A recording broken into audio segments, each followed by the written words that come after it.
It was a tough environment today from a climate perspective. You know, the ball security component was a challenge, but it was a challenge for both teams. I thought it was significant in terms of how the game unfolded, particularly in the first half for us. We were down there in scoring territory a couple of times, man, and came away with no points because of lack of ball security. But as I said, it was going to be a challenging environment, and it was. Thankfully, we made enough plays to secure victory. The Pittsburgh Steelers simply did what they needed to do today, and that was to win this game. Nothing fancy, nothing pretty, and you can't have a pretty game when you have rain coming down like that. The balls get waterlogged, the uniforms are soaked, the ground is wet. Everything is just slippery. So to do what they were able to do under those conditions was very impressive and encouraging going forward for this Pittsburgh Steelers team. They've continued that consistency that they had in the last two games. Definitely something very exciting to look forward to. Now, we are hoping that this can continue. A lot is riding on these next few games.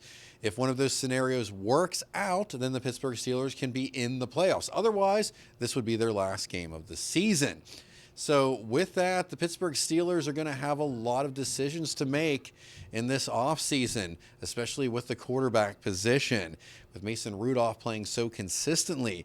And one of the big keys with Mason Rudolph is his calculated risk, and he did take a chance, and sometimes it doesn't work out, but most of the time it does. And he's able to throw the ball downfield.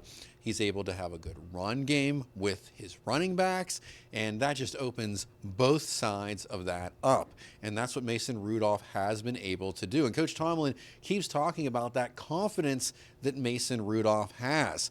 He said that week after week. And you can tell Mason Rudolph does have a lot of confidence, especially under the conditions he played in today. Think about it. This is his third game after not playing in a regular season game for over 2.5 years. So very, very impressive to see. We look forward to see more and see what happens tomorrow. Anything can happen tomorrow and lead way to the Pittsburgh Steelers making it into the playoffs this year.